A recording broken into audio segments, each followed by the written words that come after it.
estamos en Cátedra al Aire. En esta ocasión vamos a presentar, tenemos el gusto de presentar un nuevo ciclo adentro del programa, continuando con lo que venimos haciendo, que es unos momentos de debate entre los 4 coordinadores del programa.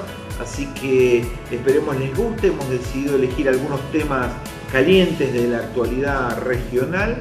Y bueno, en este primer programa vamos a comenzar con la violencia política en todas sus formas y vamos a probar a ver cómo nos sale. Vamos a intentar debatir entre nosotros, intercambiar opiniones y de alguna manera abrirnos a sus opiniones. Así que envíennos todas las sugerencias, las críticas y las propuestas y esperemos que este equipo de Cátedra al Aire satisfaga sus inquietudes. Gracias y a disfrutar.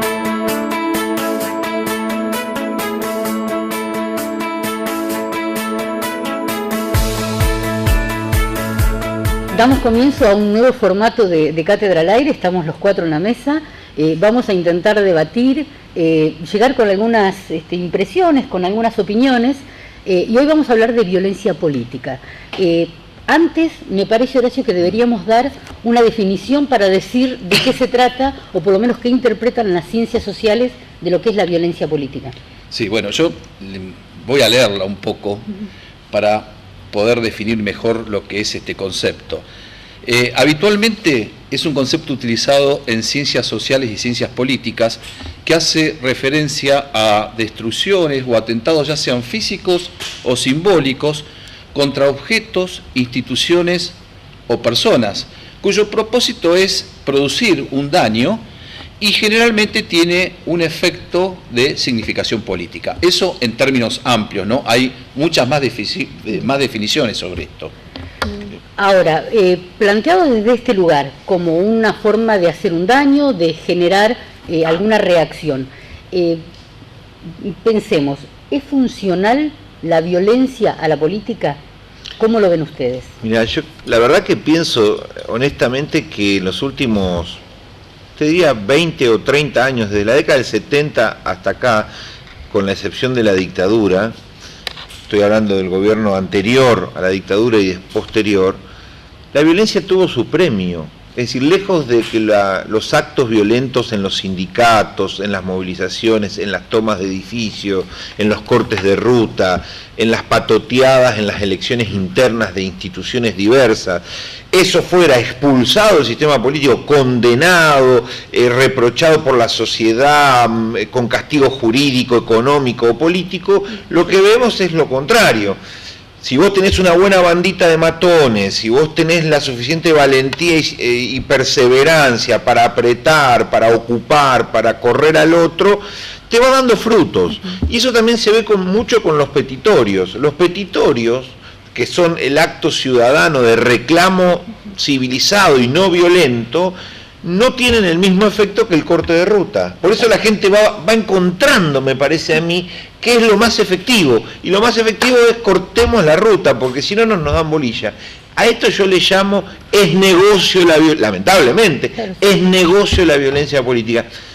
En el corto plazo, porque también es cierto que en contradicción a lo que estoy diciendo yo mismo, los violentos no triunfan en elecciones libres. Claro.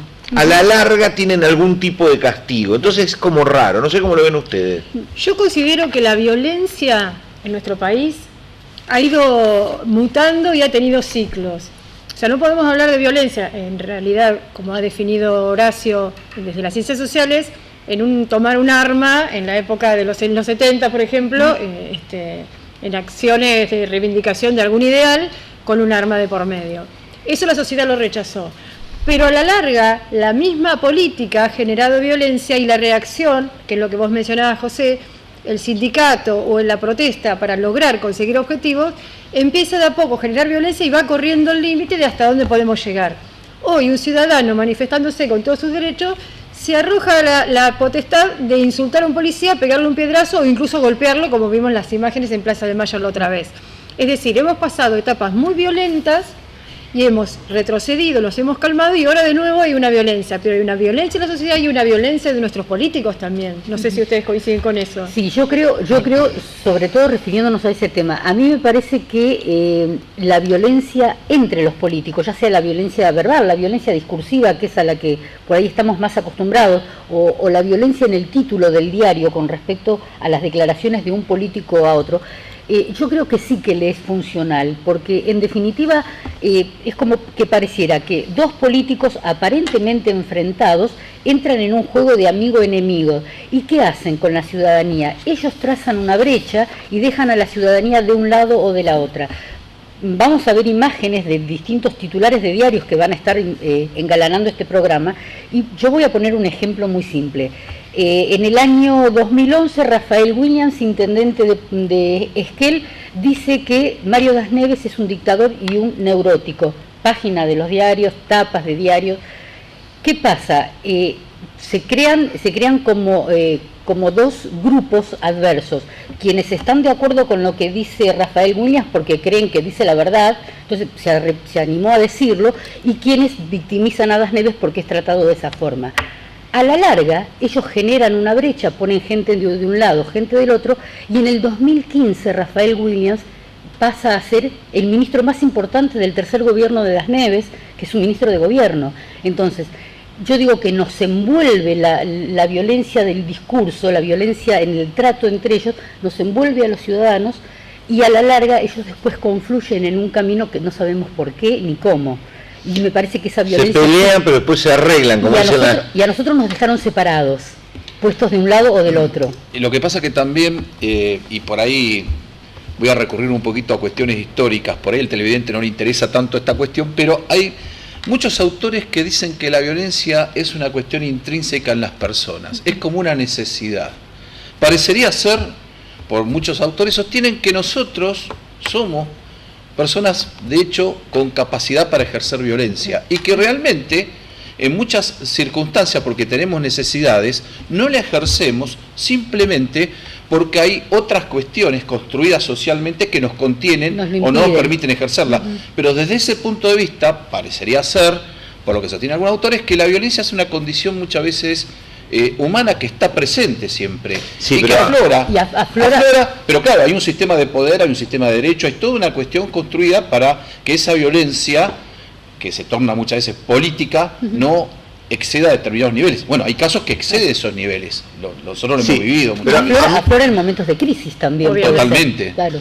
Sí, la crisis agudiza todo, pero a mí me parece que tenemos que dividir la violencia política en dos dimensiones: la dimensión más gruesa, más importante, que es la del siglo XX, que es terrorismo, guerra civil, bomba, desaparecidos, etcétera, que me parece que la Argentina, y que nosotros estamos analizando Chubut, esto no está presente, excepto con lo del RAM, que aparece ahí como un hecho de violencia política nueva, que me parece que está condenado a extinguirse, pero aparece lo otro, que es mucho más interesante para discutir en democracia, que es la violencia blanda, ¿no? Escraches, violencia en las redes sociales, violencia simbólica, discursiva, violencia de género, ¿no?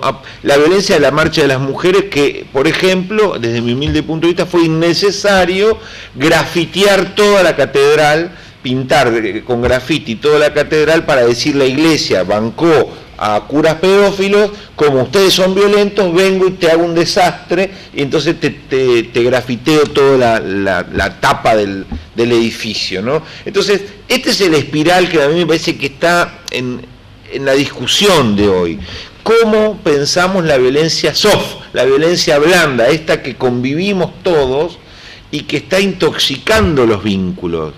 Y yo anoté dos palabras que a mí me gustaban para tirárselas a ustedes. Una tiene que ver con la hostilidad.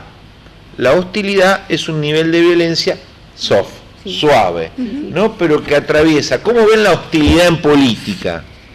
Lo que pasa es que a veces se considera que ser hostil, ser duro, ser claro en tus convicciones, ser autoritario en tu manera de conducir, es algo que sirve en política y es una característica, por ejemplo, latinoamericana, como dirían otros autores, del tipo de presidencialismo, de liderazgo que nosotros llevamos, no sé, respetamos, acompañamos. De hecho, nuestro último gobernador tenía una característica dura, enérgica y hasta autoritaria en la toma de decisiones. O verticalista. Verticalista también.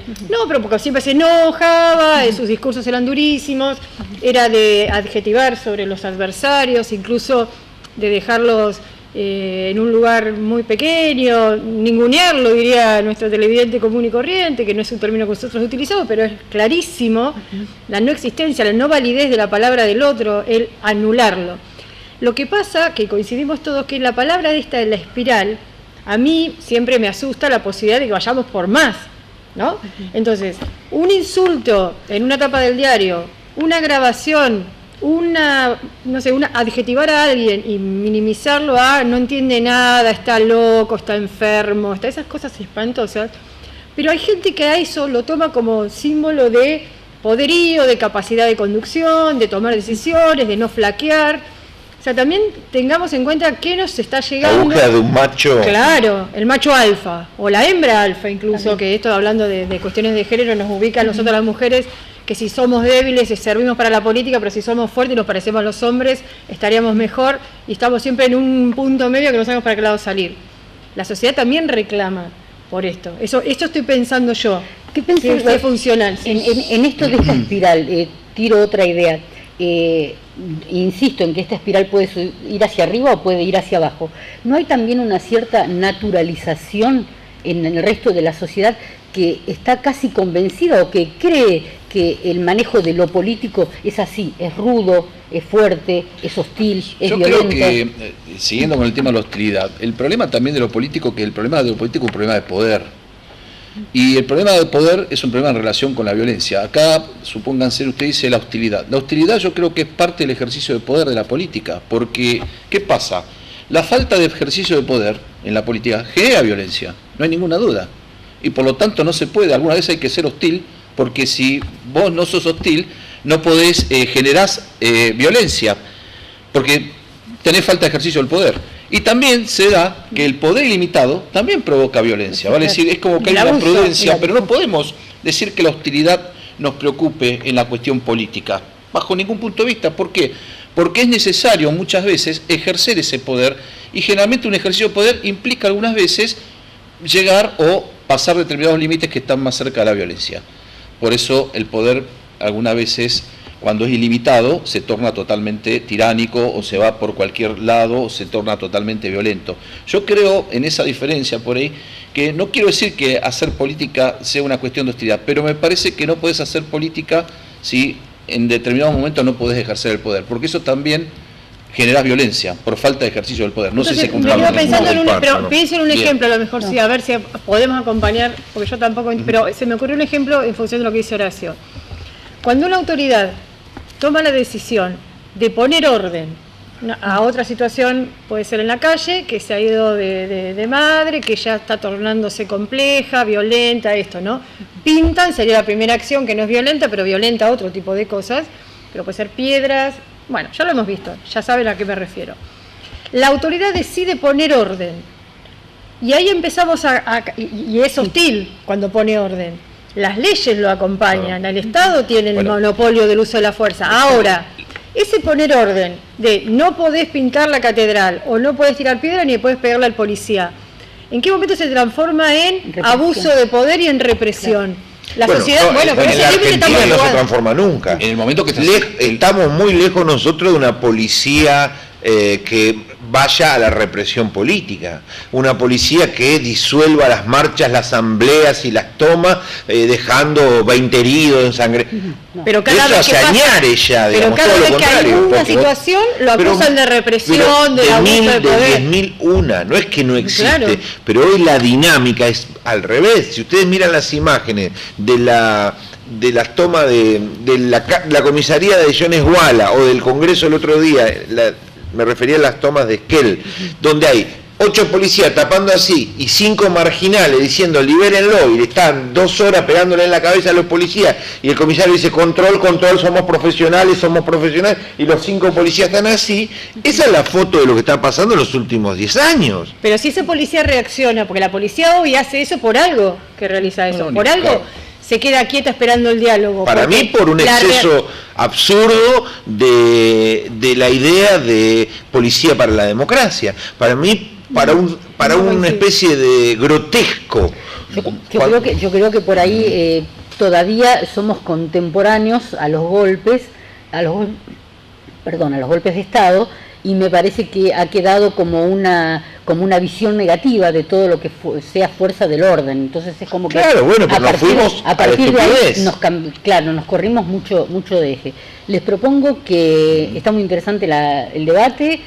No sé si va a ser enriquecedor para la gente, pero para nosotros está bueno, porque incluso tampoco está armado y eso está muy bueno. Vayamos a un corte y vamos a ver qué vinculación tiene el político con la violencia política y con la comunidad. ¿Les parece? Dale. Muy bien, perfecto.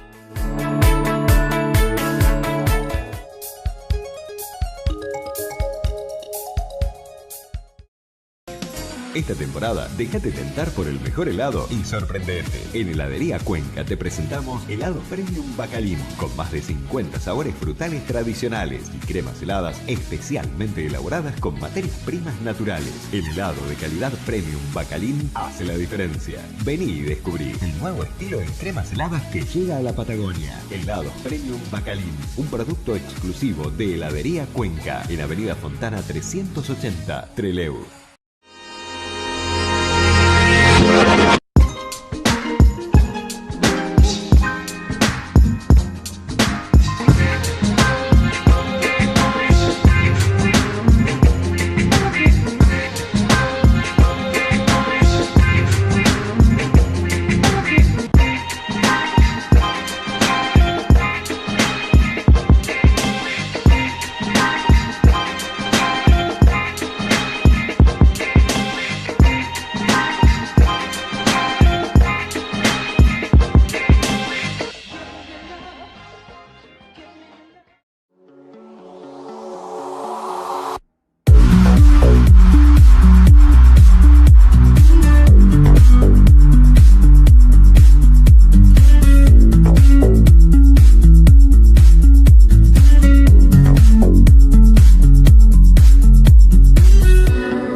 Chicos, acabamos de ver en las imágenes una serie de títulos de diarios, una serie de portadas de medios que hablan sobre la violencia discursiva o por ahí el cruce de políticos entre sí.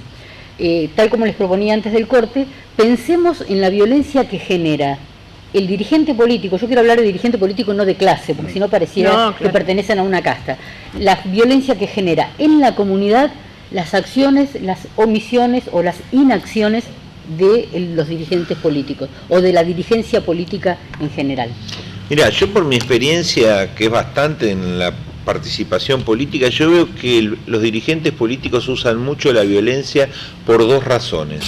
En la micropolítica, es decir, en las reuniones. La política es 80% reuniones, reuniones de mucha naturaleza distinta, pero son básicamente gente reunida pensando, haciendo, organizando. El político usa muchísimo la violencia en la reunión, para mí por dos motivos centrales. La primera es por impotencia e ignorancia.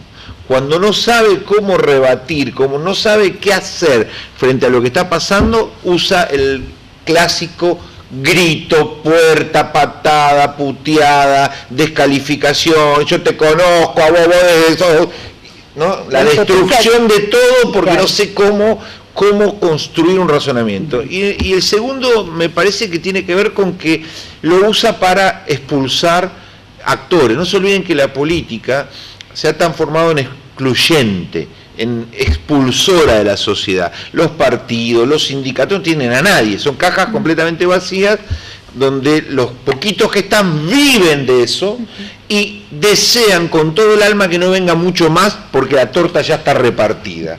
Y si viene mucho más, ¿cómo hacemos? No entramos en este colectivo. Entonces mejor, y esta gente que viene, vos que caeste ahora, te venís a... Si vos cuánto hace que venís a las reuniones, ¿un mes? No, flaco, yo llevo 3 años acá, raja.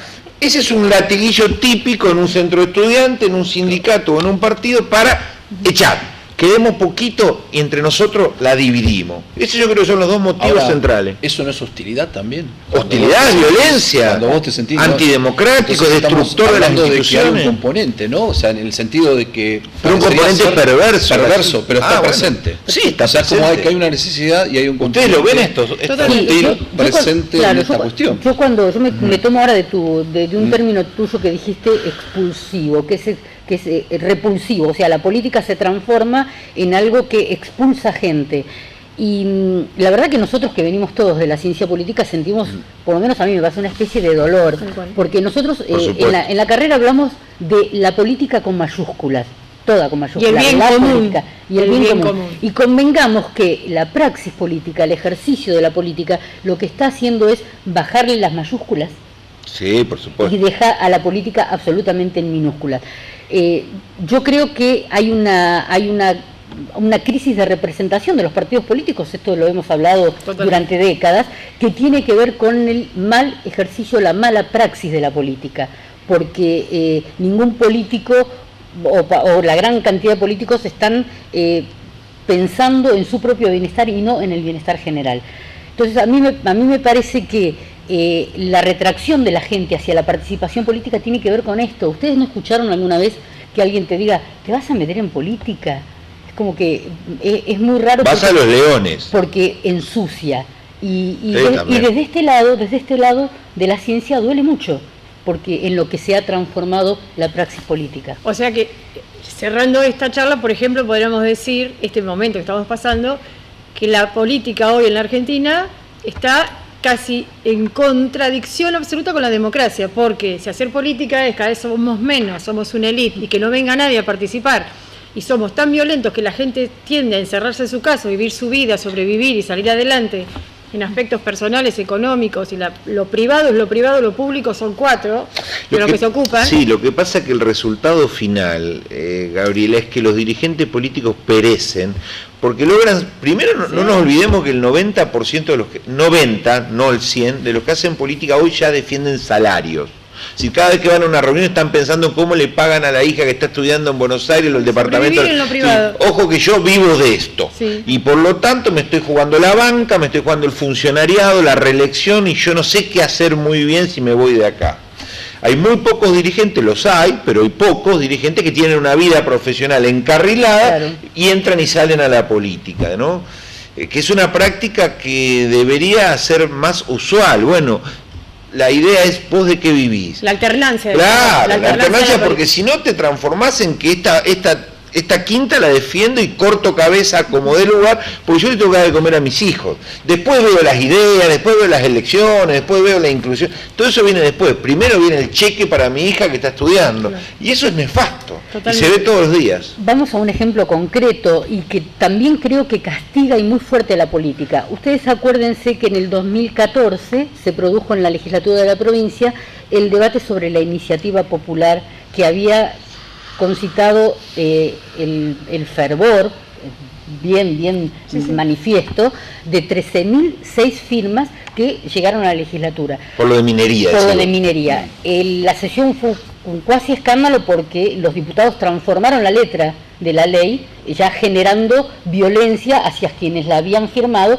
se la reformaron. Y recuerden que hubo un episodio que recorrió los diarios del país de un diputado que fue tomada la foto desde arriba de la bandeja, que durante el transcurso de la sesión se estaba chateando justamente con un empresario minero. Se veía claramente el nombre del empresario en su teléfono. Este tipo de situaciones generan violencia porque tienen que ver con la connivencia de la política, con grandes negociados, con las grandes corporaciones, con las multinacionales, y que en definitiva van tirando agua hacia el molino del político de turno, el que pudo hacer la gestión, que es un poco lo que venías diciendo, José, en detrimento de las necesidades del pueblo, y en este caso de una iniciativa que, como pasaron muchísimos años, no habíamos tenido con tanta cantidad de firmas y con un impulso tan fuerte como fue el no a la mega minería. Yo lo que considero, Edith, en función de esto que estamos charlando, que lo que ha quedado debajo de la alfombra es el valor respeto. La falta de respeto En todos los sentidos. La falta de respeto en el vínculo entre políticos, la falta de respeto de la política hacia los ciudadanos, del Estado hacia los ciudadanos, porque si el Estado es el que garantiza que el hombre no sea el lobo del hombre, claro. Y si el Estado es violento también, no era la idea era delegarle a un orden superior algo que nos garantice la vida y el bienestar y la convivencia. Bueno, si eso que nos garantizaba todo esto se torna violento, estamos en problemas, estamos en otro aspecto, ya no estamos en una sociedad ordenada y un Estado que nos garantice la norma. Y la falta de respeto entre los vínculos hace que el ciudadano no respeta al político, entonces se anima a ejercer violencia, a pintar las paredes, a romper las cosas públicas. Es animarse, se corrió al maltrato. Todo es maltrato, falta de respeto. Porque yo el otro día pensaba y me reía sola, porque digo, ¿cómo se te puede ocurrir? Yo veo los programas de chismes, los de chismes del espectáculo, y todo se arranca con juicios por injurias y perjurias. Y como se dice, lo dije calumnias. mal, calumnias, por ejemplo, o perjuicios morales. Y juicio, abogado, de juicio, abogado. Yo pensaba, si todo eso, esa dinámica, fuera en la política, pues se llenan de dinero los abogados y los juzgados se explotan, porque si cada vez que uno se insulta, fueran así como van las vedettes y los periodistas, porque generalmente tiene que ver con el vínculo periodista-vedette. Entonces imagínense lo que sería esto, y ni siquiera se han generado juicios desde ese lugar, porque nadie no se considera vulnerado ante un insulto, contesta con otro insulto más fuerte. Hay dos temas que a mí que vos mencionabas ahí que a mí me hacen ruido, uno es la ejemplariedad, ¿no? La ejemplariedad. La sociedad quiere dirigentes políticos ejemplares. Y eso es muy sano, muy positivo.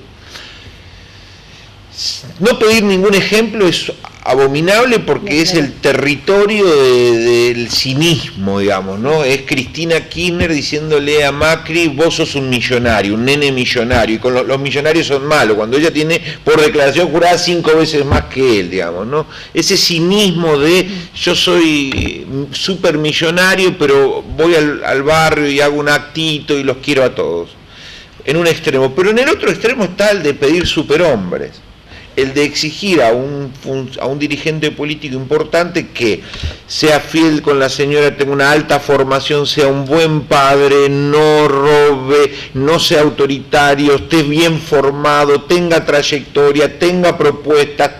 Cuando armás todo ese combo, al final lo único que queda es, no hay nadie. La verdad, no hay nadie para votar. Entonces voto en blanco, voto chorizo, voto cualquier cosa. Entonces, de alguna manera, si nos excedemos en el pedido de ejemplariedad, terminamos haciéndole el juego al malandra, porque esa persona vota lo mismo al malandra o a cualquiera, dado que no hay nadie que llegue a la vara que él le pide. Y por otro lado, una sociedad que en algunos casos se excede en lo que le pide al ciudadano en relación a su propia vida y en relación a su propia conducta. Es muy difícil tener una dirigencia política maravillosa en el barro de una sociedad que tiene miles de defectos. Claro. Porque, digamos, si no, ¿de dónde vendrían? Estos vendrían de un lado. Sí, yo creo un poco tomando ese concepto también y relacionándolo con la violencia, voy a tomar también.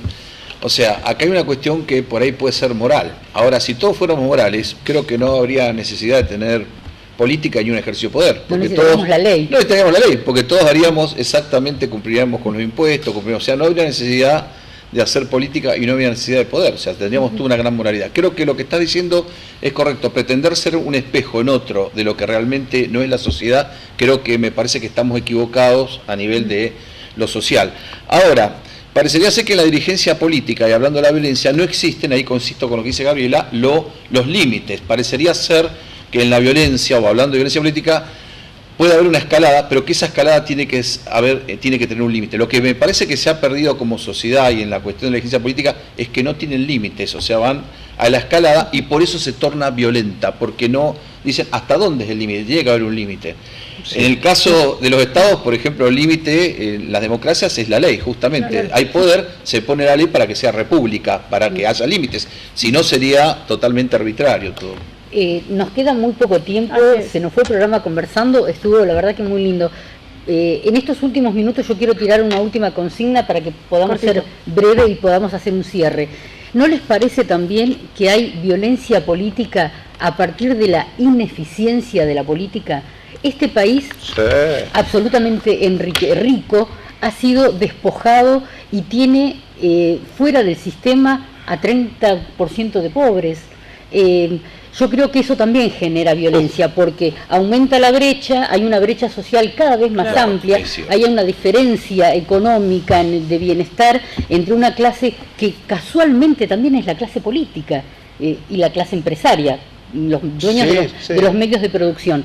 Y yo creo que esa es una muestra de lo ineficaz que ha sido la política, de todo lo que nos debe la política a los ciudadanos argentinos y de todo lo que se ha robado y lo que se ha llevado en las bolsas de la corrupción. A mí me parece que esas situaciones también generan violencia desde la política hacia la comunidad. Y la comunidad se desesperanza, no hay esperanza, claro. Y cuando no hay esperanza no hay nada por perder, y cuando uno no tiene nada por perder y mucho por ganar, corre los límites, Horacio. Claro. Exactamente. Los límites no existen, los límites son mi propia supervivencia, la defensa de mi casa, de mi familia, de mí mismo, después a lo mejor del vecino, claro. En segundo y en último término, ni siquiera el segundo, claro, el futuro. ¿Cuál es el futuro?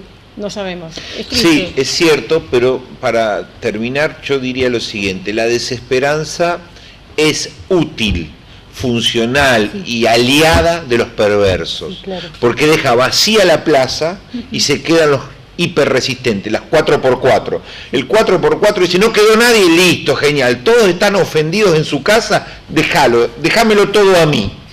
Entonces, demasiada desesperanza es muy aliada de la perversión. Hay que tener, yo diría, esperanza crítica, esperanza en alerta, una esperanza en la que siempre se puede cambiar, pero sin caer en ingenuidad, en bobadas, sin pensar que somos todos buenos. Porque si no, no hay destino. Y la violencia la erradican las acciones militantes. Cuidado.